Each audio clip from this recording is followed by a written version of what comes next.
फरमाया मेरी शरीयत के उलमाए हक्का की जो महफिलें और अहले जिक्र की जो महफिलें हैं वो महफिलें ही जन्नत का बाग होती हैं।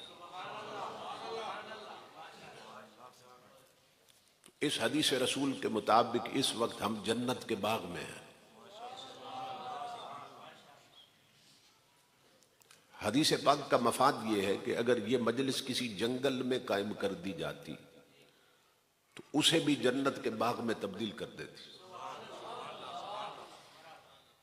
और ये जिक्र रसूल की मजलिस चूंकि मस्जिद में हो रही है तो मस्जिद वैसे ही जन्नत है। ये भी हदीस पाक में है। नबी अकरम सल्लल्लाहु ताला अलैहि वसल्लम फरमाते हैं कि क़यामत से पहले जब अल्लाह रब्बुल इज्जत जमीन को खत्म करना चाहेगा, जैसा कि कुरान हकीम में भी है, वल अर्दु जमीअन क़ब्दतुहु यौमल क़ियामत वस्समावातु मतविय्यातुम बियमीनिही। अल्लाह रब्बुल इज्जत सातों जमीनों को लपेट कर अपने दस्ते कुदरत में कर लेगा, सातों आसमानों को लपेट कर अपने दस्ते कुदरत में कर देगा। तो ये जमीन नहीं रहेगी, यह जमीन खत्म कर दी जाएगी। लेकिन इसके खत्म करने से पहले अल्लाह पाक फरिश्तों को जमीन पे भेजेगा और उन्हें हुक्म देगा कि जहां जहां मस्जिदें बनी हैं वो सारे हिस्से उठाकर मेरी जन्नत में शामिल कर दिए जाए।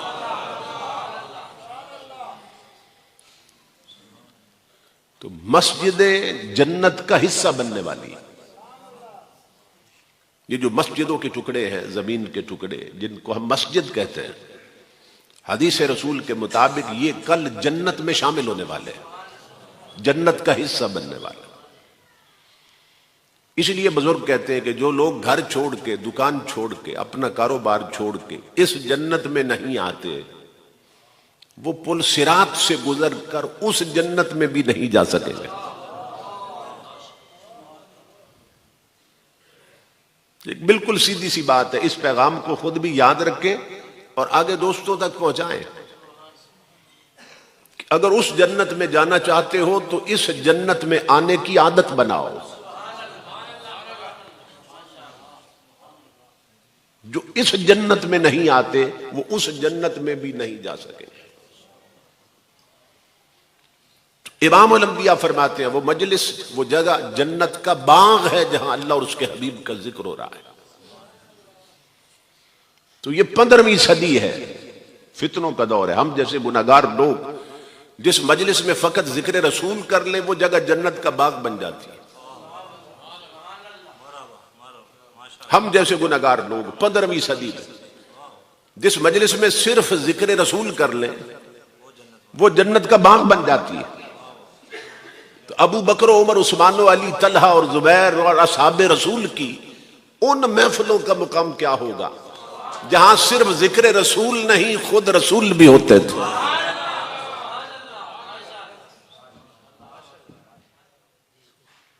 उनकी महफिलों का मुकाम क्या होगा?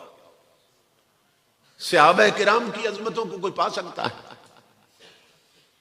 उनकी महफिलों की अजमत को कौन पा सकता है कि जहां सिर्फ जिक्र रसूल नहीं होता था, खुद जाते रसूल भी होती थी। ये उन्हीं का हिस्सा था कि हदीसें पढ़े तो वो कह सकते थे रअयतु रसूलल्लाह सल्लल्लाहु अलैहि वसल्लम। वो कह सकते थे जलस्तु इंदा रसूलिल्लाह सल्लल्लाहु अलैहि वसल्लम। वो कह सकते थे समेतु रसूलल्लाह सल्लल्लाहु अलैहि वसल्लम। कोई से अभी कहता है मैंने हुजूर को सुना, हुजूर फरमा रहे थे। कोई कहता है मैंने हुजूर को देखा, हुजूर फरमा रहे थे। कोई कहता है मैं यार के पास ही था कि यार फरमा रहे थे। ये जुमले सिवाय सहाबियों के कौन कह सकता है? तो इमाम अल अंबिया ने फरमाया वो जगह जन्नत का बाग बन जाती है जहां अल्लाह और उसके हबीब का जिक्र होता है। यही सबब है इमाम अल अंबिया के गुलामों दीनी महफिलों में नींद आने लगती है।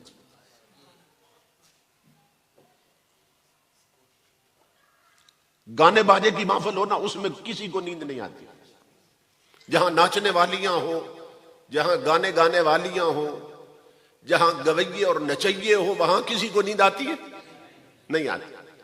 मगर जिक्र नबी की महफिलों में नींद आने लगती। हजरत उमर बिन अब्दुल अजीज, हजरत अब्दुल अजीज मुहद्दिस देलवी से किसी ने पूछा था, उनसे किसी ने कहा कि ये क्या सबब है कि ढोल और राग बाजों की महफिल में नींद नहीं आती और जिक्र नबी की मजलिस में नींद आने लगती है, इसकी क्या वजह है? आपने फरमाया वजह बिल्कुल जाहिर है। फरमाया बेटा नींद फूलों पे आती है, कांटों पे नहीं आती है।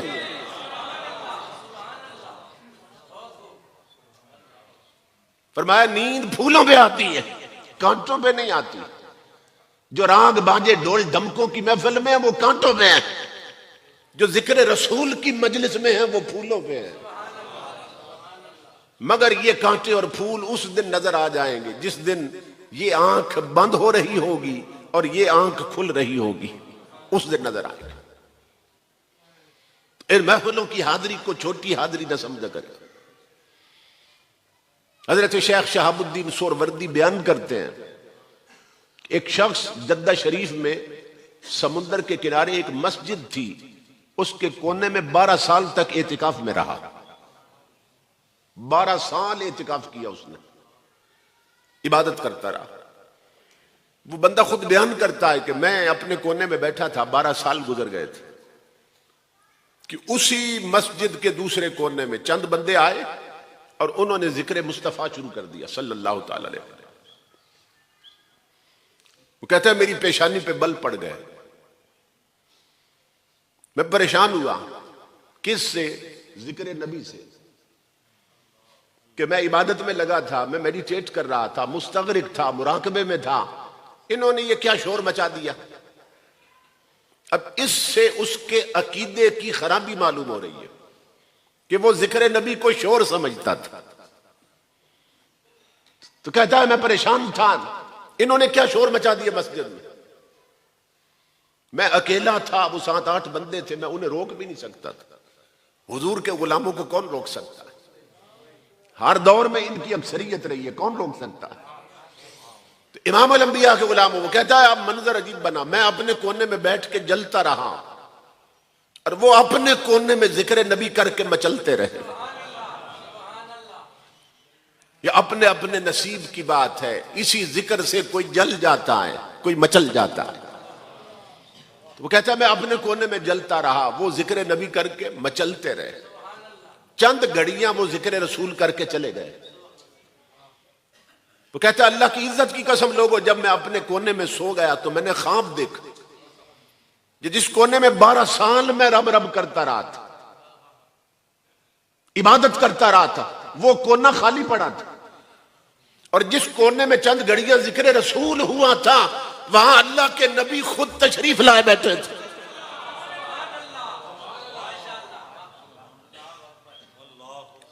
और तन्हा नहीं आए, असहाबे पैगंबर की मजलिस लगी है।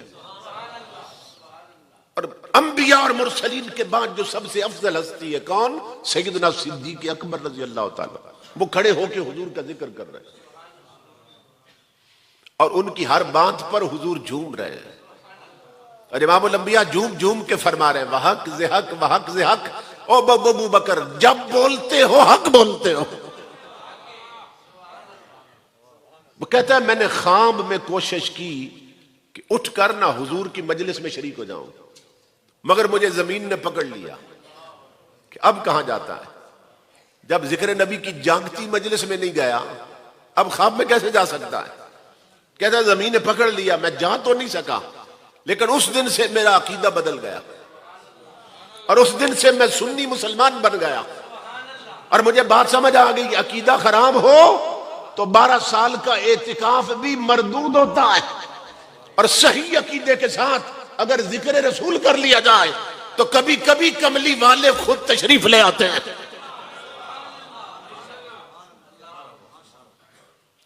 इसलिए इन महफिलों की हाजिरी को छोटी हाजिरी न समझा करें।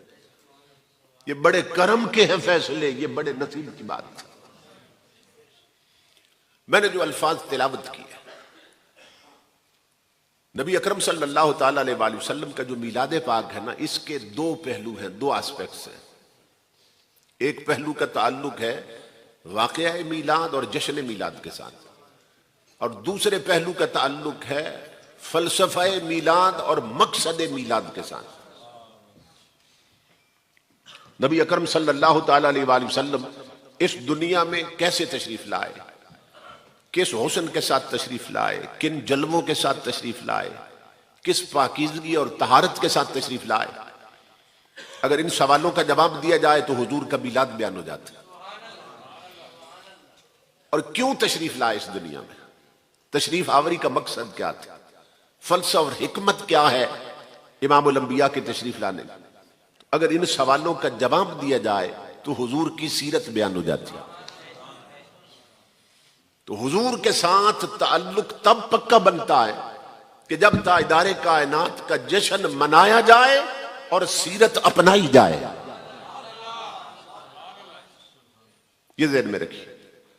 मुनाफिकत की दो किस्में हैं, एक निफाके एतिकादी, एक निफाके अमली। अगर अकीदा खराब हो ना तो ये अकीदे की मुनाफिकत, और अगर आमाल खराब हो तो ये अमलों की मुनाफिकत। और कोई एक मुनाफिकत भी पाई जाए, या अकीदे की हो या अमल की हो, हुजूर से ताल्लुक नहीं जुड़ता है। ये ज़हन में रखिए। इमामुल अंबिया ने खुद फरमाया कि मैं क्यों आया हूं, यानी खुद बताया हुजूर ने कि मैं क्यों आया हूं। इमामुल अंबिया ने फरमाया इन्नमा बुइस्तु मुअल्लिमन, फरमाया मैं दुनिया में मुअल्लिम बन के आया हूं। मैं इसलिए आया हूं दुनिया में कि लोग दीन सीखें और मैं दीन सिखाऊं।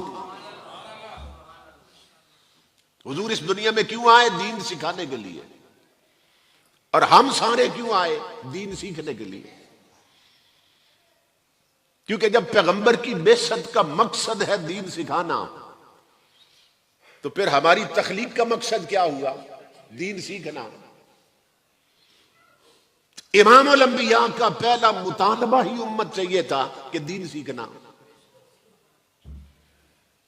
एक और हदीस पाक में बल्लिगू अन्नी वलौ आया, हुजूर फरमाते हैं मेरी एक बात भी अगर तुम तक पहुंचे ना, एक जुमला भी तुम तक पहुंचे, तो उसको आगे पहुंचाना तुम्हारी जिम्मेदारी है।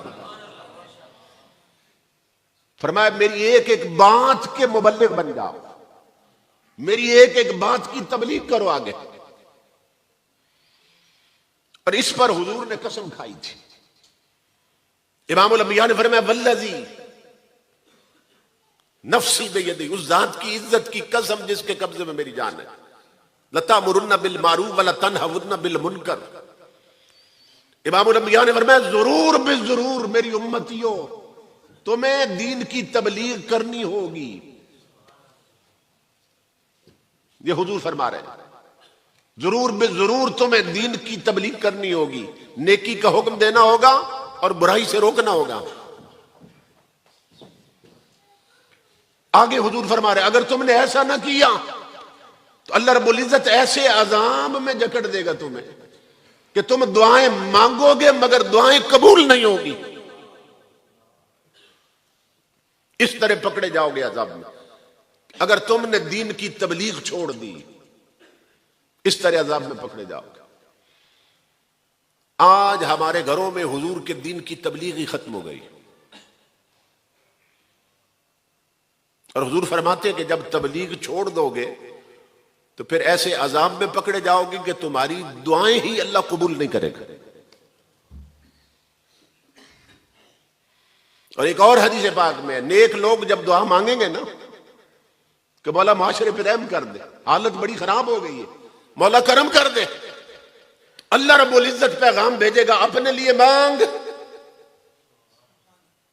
अपने लिए मांग तो देता हूं, इनके लिए ना मांग मैं नहीं दूंगा, क्योंकि इन बदबख्तों ने मुझे नाराज कर रखा है।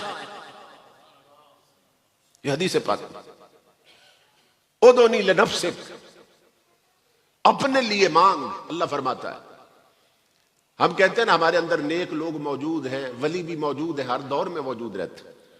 तो वो दुआएं मांगते हैं, लेकिन जब मांगते हैं कि मौला माशरे को ठीक कर दे, अल्लाह फरमाता है कि अपने लिए मांग तो देता हूं, इनके लिए ना मांग, क्योंकि इस कौम ने मुझे नाराज कर रखा है, मैं इस पर नाराज हूं, इसलिए इसके लिए नहीं दूंगा। तो जब ऐसे हालात बन जाए तो इमामुल अंबिया के गुलामों, इज्तिमाई तौबा की जरूरत होती है। इज्तिमाई तौबा यानी पूरी कौम तौबा पे लग जाए, पूरी कौम तौबा पे लग जाए। ये हम पर वाजिब है हालात का बिगाड़ देखकर कि कम अज कम 100 बार हर बंदा रोजाना इस्तिगफार किया करे, अस्तगफिरुल्लाह पढ़ा करे, अस्तगफिरुल्लाह अल अज़ीम पढ़ा करे, अस्तगफिरुल्लाह रब्बी मिन कुल्लि ज़ंबिन पढ़ा करे। इनमें से जो आसान लगे वो पढ़ ले। इमामुल अंबिया ने फरमाया, मैं रब का हबीब होकर दिन में 70 बार अपने रब से तौबा करता हूं। ये हुजूर फरमा रहे हैं, फरमाया मैं रब का हबीब होकर, उसका महबूब होकर दिन में 70 बार अपने रब से माफी मांगता हूं, तौबा करता हूं। ये हुजूर का हाल है हमारी तालीम के लिए। तो हम दिन में कितनी बार तौबा करते हैं? तो इमामुल अंबिया ने फरमाया, मैं आया ही इसलिए हूं कि लोग दीन सीखें, मैं दीन सिखाऊं। ये जो हम झंडे लगाते हैं ना, ये हुजूर का जश्न मनाते हैं। झंडे मनाते, हुजूर का जश्न मनाते हैं झंडे लगाकर। लेकिन छत के ऊपर झंडा लगा हो हुजूर के नालैन का, और छत के नीचे अंदर इंडिया की फिल्में चल रही हो, अंदर टीवी लगा हुआ हो, टेलीविजन, अंदर एलसीडी लगी हो, छत के ऊपर नालैन नबी का झंडा लहरा रहा हो, और छत के अंदर रहने वाली बच्चियों के सर से दुपट्टे उतरे हुए हो, छत के ऊपर नालैन नबी का झंडा हो, और छत के अंदर रहने वालियां नीचे वो फिल्में और ड्रामे देखें और नमाजें छोड़ दें। तो इमामुल अंबिया के गुलामों, ये जश्न नहीं होता, ये मुनाफिकत होती है। बैनर इतने लगा दे कि जमीन पर साया कर दें। ये बैनर बनते हैं कपड़े से। जब मीलाद के दिन आते हैं तो बैनर लगते हैं, बड़े बड़े बैनर, कई कई मीटर, कई कई गज कपड़ा जो है उसके बैनर बनते हैं, चौकों में लगते हैं, सड़कों पे लगते हैं, घरों पे लगते हैं। और ऊपर बाज पर आयतें लिखी होती हैं, बाज पर लिखा होता है खुशी है आमिना के लाल के तशरीफ लाने की। ये सारा कुछ लिखा होता है। ये हमारी खुशी है कि हमें हुजूर मिल गए। ये इतना कपड़ा क्यों लगाते हैं बैनर बना के? ये हमारी खुशी है हमें हुजूर मिल गए। मगर मदीने की तरफ मुंह करके पूछो, आका आपकी खुशी किस चीज में है? तो मदीने से आवाज आ रही है, ये तूने लाखों मीटर कपड़ा लगाया ना बाजारों में, चौकों में, ये तेरी खुशी थी। अगर जवान बेटी को घर से निकालते वक्त सिर्फ 2 मीटर कपड़े का पर्दा करवा देता तो ये मेरी खुशी थी।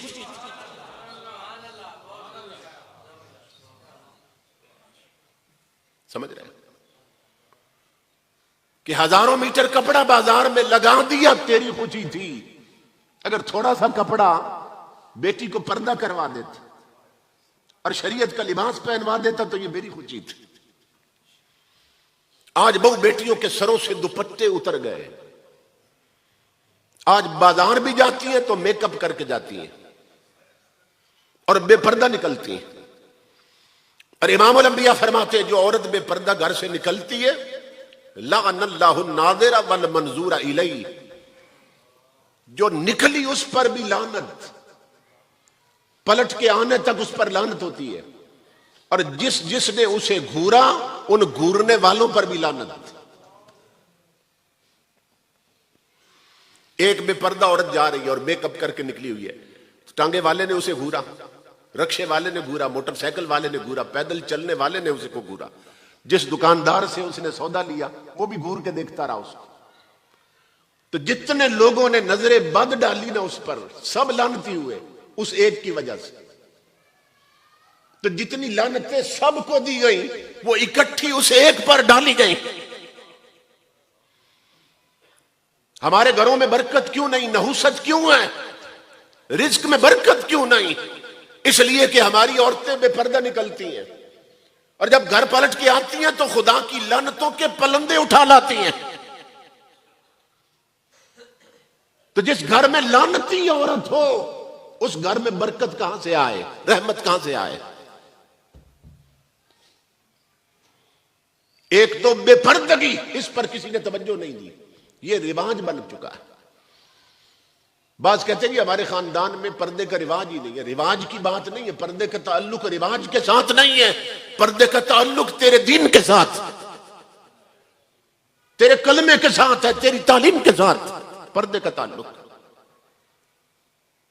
नबी अकरम सल्लल्लाहु ताला अलैहि वसल्लम ने फरमाया, मेरी उम्मत पे एक वक्त आने वाला है, सयाती ज़मानुन अला उम्मती ला युबालिल मरउ मा अख़ज़ मिन्हु अमिनल हलाल अम मिनल हराम।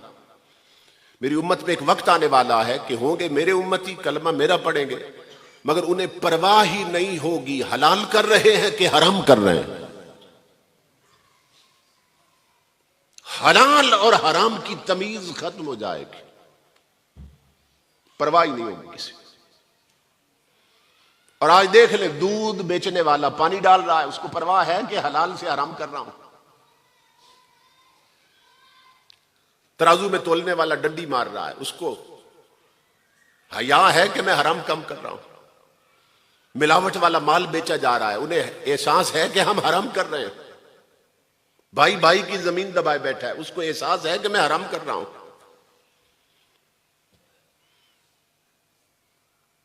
हमारे ताजर बददियानत हो गए, अफसर हराम खोर हो चुके, बगैर रिश्वत के कोई काम नहीं होता। उन्हें एहसास है कि हम हराम खा रहे हैं। 15 सदियां पहले हुजूर ने फरमाया था, औरतें बेपर्दा मेकअप करके बाजारों में निकलती है, उन्हें एहसास है कि हम हराम काम कर रही हैं।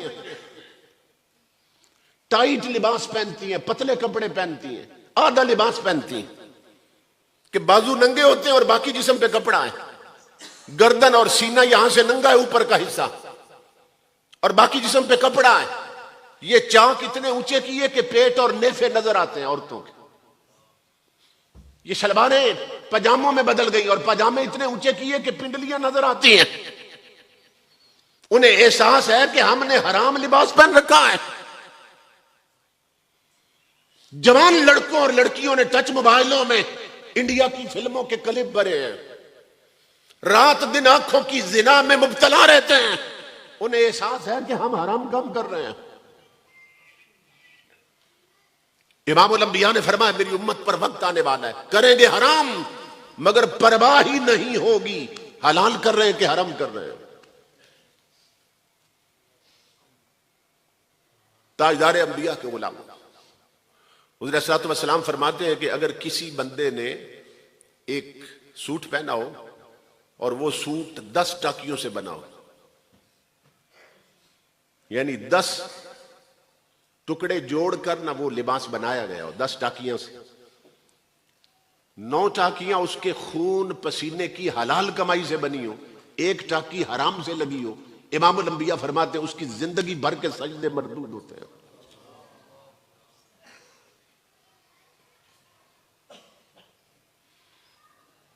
एक टाकी हराम की हो, लिबास में तो नमाज नहीं होती, और जिसके जिस्म के अंदर सारी चर्बी ही हराम खाने से बनी हो, जिस्म का गोश्त ही हराम खा के बना हो, बताइए उसके सजदे नमाजें कैसे कबूल होगी? जिसका लिबास हराम से हो वो कबूल नहीं नमाजें उसकी। जिसका जिस्म ही हराम खा के पला हो उसकी नमाजें और सजदे कैसे कबूल होंगे?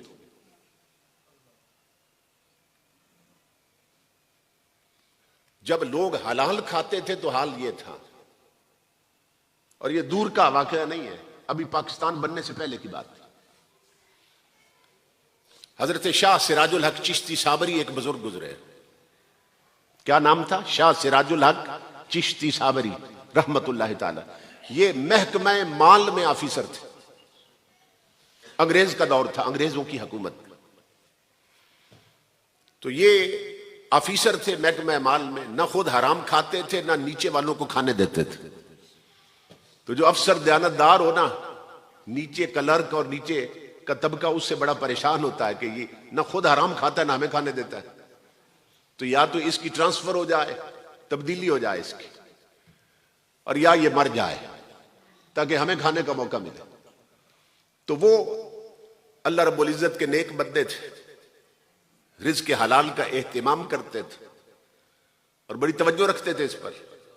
तो निचला तबका बड़ा परेशान था कि इनसे जान कैसे छुड़ाई जाए। तो उन्होंने क्या किया, उन्होंने अल्लाह वाले पर इल्जाम लगा दिया, अल्लाह वाले पर, कि इन्होंने माल में फ्रॉड किया है,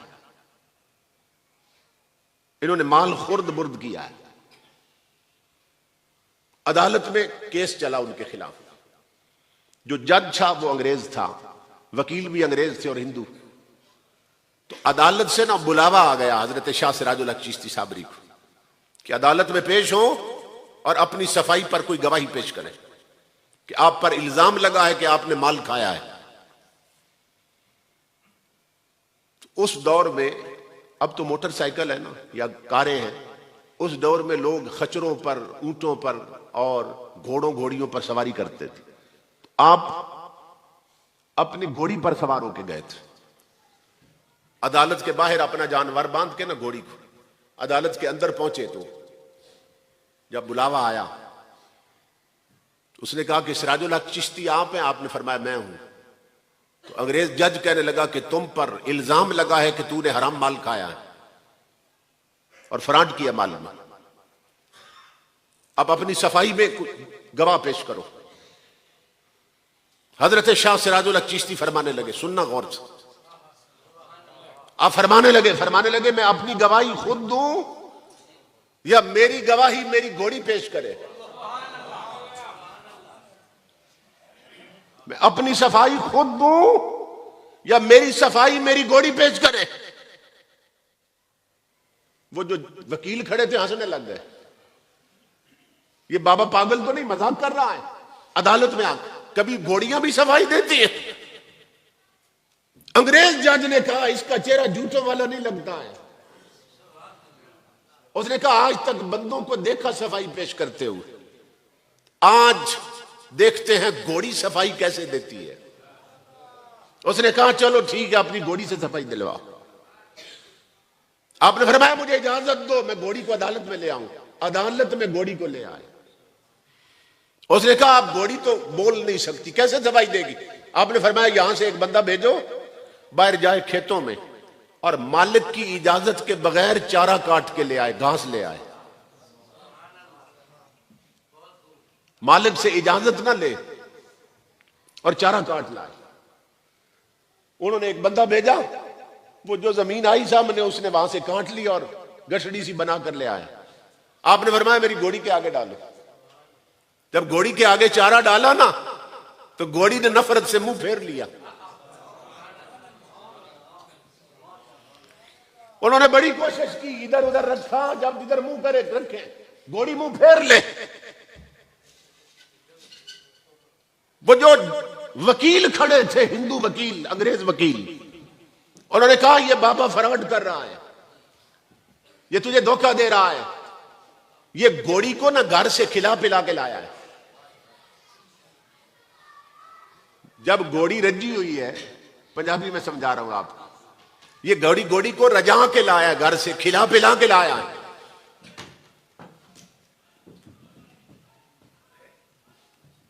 तो जब घोड़ी का पेट भरा है तो कैसे खाएगी?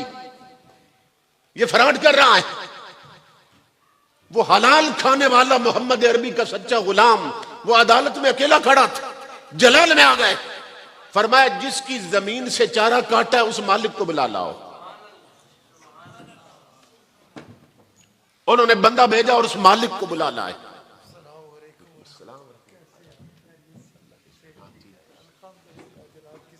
जी अल्लाह का शुक्र, अल्हम्दुलिल्लाह।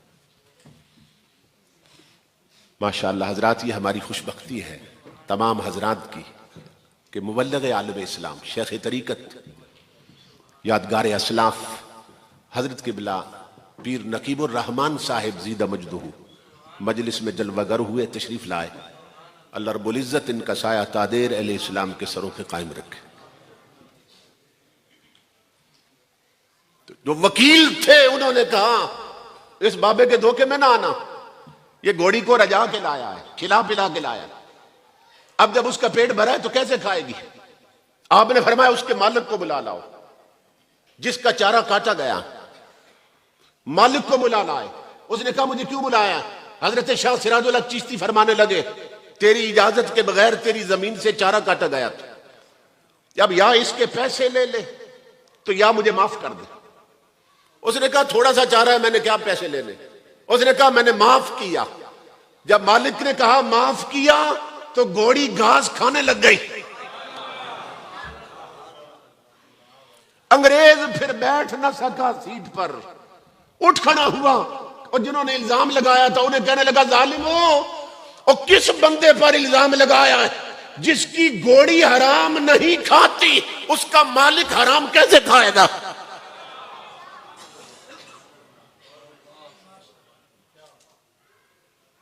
ये किस अल्लाह वाले को लाए हो तुम?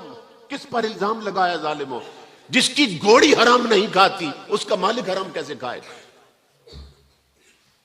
तो कभी ये वक्त था कि लोग रिज़्क़ के हलाल की इतनी कोशिश करते थे कि इसका असर उनके जानवरों पर भी था।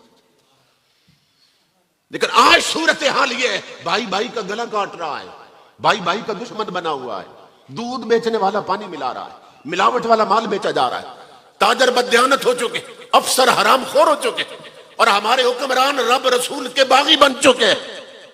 आज सूरत हाल ये है।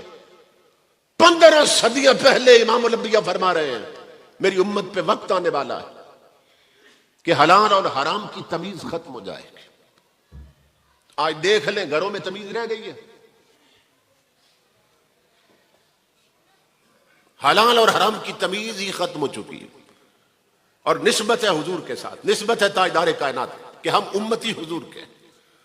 अल्लामा इकबाल कहता है वज़ा में तुम हो नसारा तो तमद्दुन में हुदूद, ये मुसलमान हैं जिन्हें देख के शर्माए यहूद।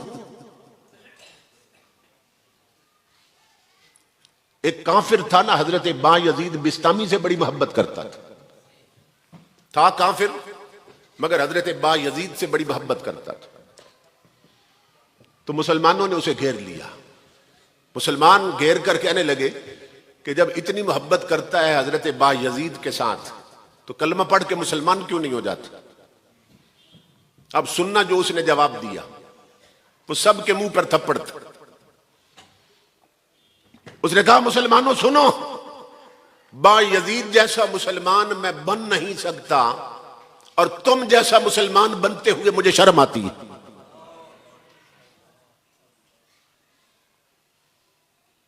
यह सूरत हाल हो चुकी। आज पाकिस्तान की मसनूआत कोई नहीं खरीदता, कहते हैं हमें बाहर मुल्कों की दो, मेड इन चाइना चाहिए या मेड इन यूके चाहिए या मेड इन यूएसए चाहिए या मेड इन जर्मनी चाहिए। कहते हैं दवाई भी बाहर मुल्क की देना, पाकिस्तान की ना देना। क्यों? इसलिए कि यहां फराड हो रहा है। यहां ऊपर से नीचे तक अक्सरियत इल्ला माशा अल्लाह हराम कर रही है, हराम देख रही है, हराम सुन रही है, हराम खा रही है।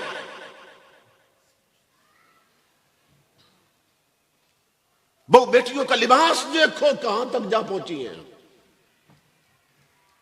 ये लिबास कभी फिल्मी औरतें पहनती थी, ये कपड़े कबड़ी बाजारी औरतें पहनती थी, आवारा फिरने वालियां, जो आज शरीफों की बेटियों ने पहन लिया है। ढीला डाला लिबास होता था, ढीले डाले कुर्ते होते थे, खुली खुली शलवारें होती थी। लेकिन टीवी की टीवी हो गई कौम को। और जब से ये बेगैरती आई, टीवी, फिल्में, ड्रामे, नेट लग गया, घर में केबल के कनेक्शन आ गए, टच मोबाइल आ गए, पूरी दुनिया की गंदगी टच मोबाइलों में है। और टच मोबाइल हर जवान लड़के और लड़की के हाथ में है। पूरी दुनिया की गंदगी हाथों में आ गई। अब ईमान में इतनी पुख्तगी और हरारत है नहीं कि उसे बचे तन्हाई में। अब सिवाय फिक्र आखिरत के और खौफ खुदा के कोई चीज नहीं बचा सकती। इमाम अल-अंबिया के मिलाद का मकसद यह है कि दीन सीखो और दीन सिखाओ। और ताजदार अंबिया ने फरमाया 4 में से बनना, 5वां ना बनना वरना हिलाक हो जाओगे। आज हमारी हिलाकत का सबब यह है कि हमारी मेजॉरिटी और अक्सरियत पांचवा बनती जा रही है। हुजूर ने फरमाया था पांचवा ना बनना, चार में से बनना। और वो चार क्या बनना? फरमाया उग दो आलिमन, बन सको तो शरीयत के आलिम बनना। आज लोग अपनी बड़ी बड़ी बिरादरियों पे फख्र करते हैं, बड़े बड़े खानदानों पे फख्र करते हैं, मगर बताइए बड़ी बड़ी बिरादरियों में एक बंदा भी नहीं जिसने हुजूर का दीन पढ़ा हो, हुजूर की शरीयत पढ़ी हो। कम से कम हर बिरादरी में कोई एक तो आलिम दीन होना चाहिए ना, जिसने हुजूर की शरीयत पढ़ी। तो ये पहला मुतालबा था हुजूर का पूरी उम्मत के साथ, बन सको तो शरीयत के आलिम बनना। और आलिम का मुकाम समझाया ताजदार कायनात। हमारे माशरे में तो उलमा को बैकवर्ड समझा जाता है ना, ये पसमानदा लोग, मुल्ला की दौड़ मस्जिद तक। ये दो टके के मुल्ला हैं जिसके मुंह में जो आया बक दिया। मगर इमामुल अंबिया फरमाते हैं जब वो मुसल्ले पे खड़ा होता है ना, मुसल्ला है मुस्तफा का, और जब रहमत उतरती है आसमानों से तो इमामुल अंबिया फरमाते हैं बोदियत रहमत तो बिल इमाम, रहमत बाकियों को बाद में मिलती है, इमाम को पहले मिलती है। इज़ा उनज़िलत रहमतुम मिनस समा, जब आसमानों से रहमत उतारी जाती है, बोदियत फिल इमाम, बोदियत बिल इमाम। हुजूर फरमाते हैं सबसे पहले जो मेरे मुसल्ले पे खड़ा है ना, रहमत उस पे उतरती है, फिर उस पे उतरकर उसके सदके में फिर बाद वालों को मिलती है। लेकिन आज कोई चौधरी, कोई मलक, कोई माहिर, कोई राजा, मलक मार राजा, वो नहीं चाहता कि उसका बेटा आलिम दीन बन जाए। कि मेरा बच्चा मौलवी बन जाए, मैं चौधरी हूं, मैं मलक हूं, मैं मार हूं, मैं राजा हूं, मैं फुला हूं, मेरा बच्चा मौलवी बन जाए, तुम्हें क्या खबर उलमा का मकाम क्या है। सुनो हुजूर ने फरमाया, फरमाया जिन्हें सैयद कहते हो ना, हुजूर ने फरमाया जिसे आले रसूल कहते हो, फरमाया खुलिकत सादातो मिन सुलबी व खुलिकल उलमाओ मिन सदरी। फरमाया सैयद मेरी पुश्त से निकले हैं, शरीयत के आलिम मुस्तफा के सीने से निकले हैं।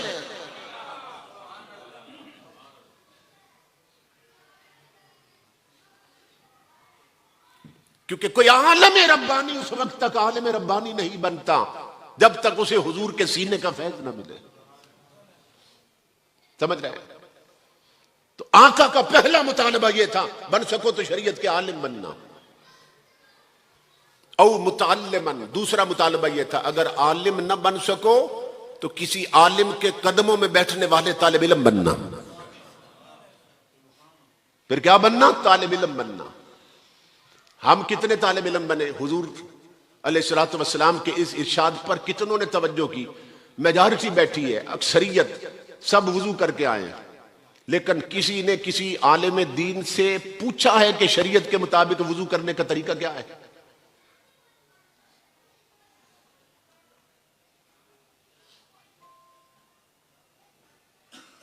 वुजू तो सारे करते हैं ना, जो आए बैठे हैं सारे करके आए बैठे, लेकिन आप सोचिए, ज़हन में अपने दिमाग में सोचिए कि ये वुजू जो हम करते हैं ये हमने सीखा किससे है? बस देखा देखी सीखा है।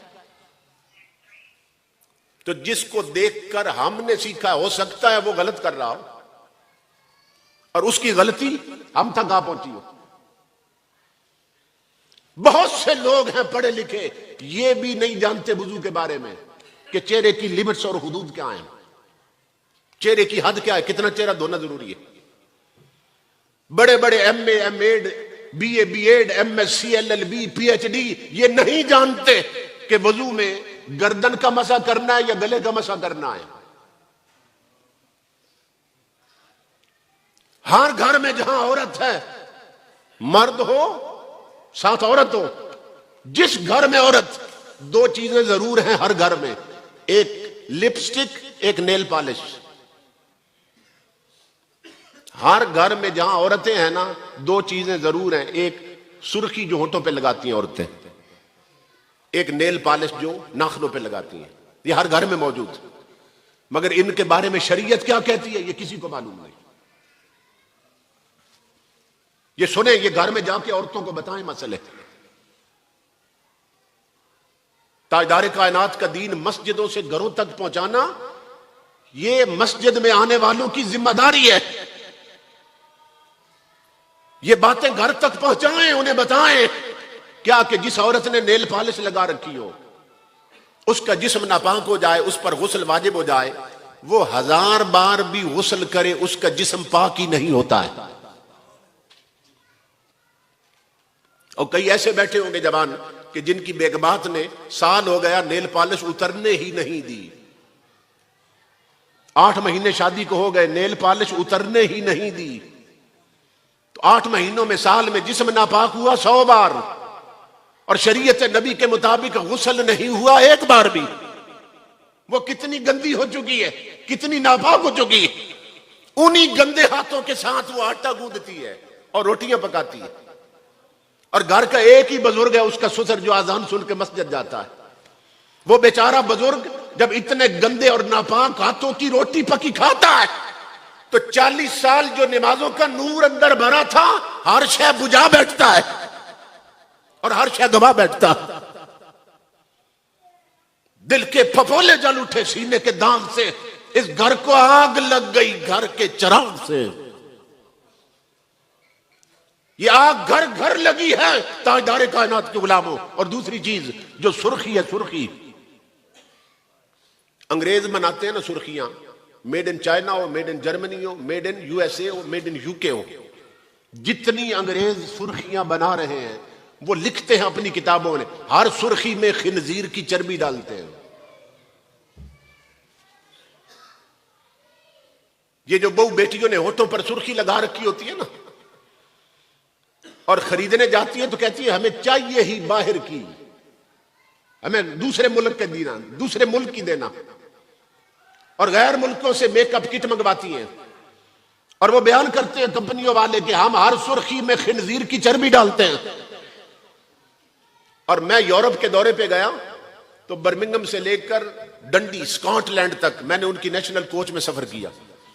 तो मोटरवे के दोनों तरफ जो खेत आए ना, तो उनमें मैंने खिनजीरों के रेवड़ देखे, रेवड़ अज्जड़ देखे हैं खिनजीरों के। वो उनकी फेवरेट डिश है, वो उसका गोश्त खाते हैं और चर्बी सुर्खियों में मिलाते हैं। और वो सुर्खियां हमारी औरतें यहां मुंह पर, होठों पर लगाती हैं। नेल पॉलिश से जिनके जिस्म इतने नापाक हो चुके हो, और सुर्खी वो लगाएं जिसमें खिनजीर की चर्बी हो, तो ऐसी माओं की जोली में सलमान तासीर पैदा होते हैं, सलमान रुश्दी पैदा होते हैं। अगर माएं बाहया बन जाएं, बाप बाकिरदार हो जाए, तो पैदा होने वाली नस्लें कोई मेर अली शाह बनता है, कोई खादिम हुसैन रिजवी बनता है।